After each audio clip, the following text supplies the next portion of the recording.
Let's bring this to life with some demonstrations. Here, I'm going to play a C major scale. If we look at a circle of fifths, at the outside letters which correspond to the major keys, C has no sharps. On a piano, this means we play it all on the white keys.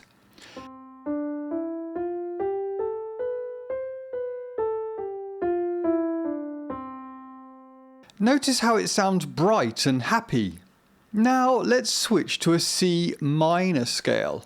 Look on the inside of the circle for this, which corresponds to the minor keys. Move anti-clockwise until you find C.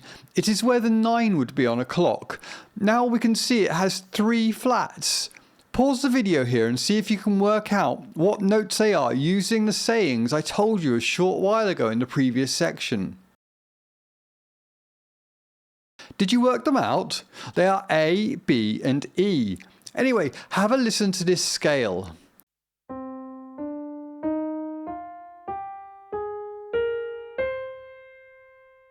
Hear how it has a more sombre, emotional tone. Understanding major and minor scales as well as keys will open up a whole new world of musical possibilities for you. So, there you have it. Scales and keys, 2 cornerstones of music theory. Mastering these concepts will not only improve your understanding of music, but also enhance your ability to create and interpret it.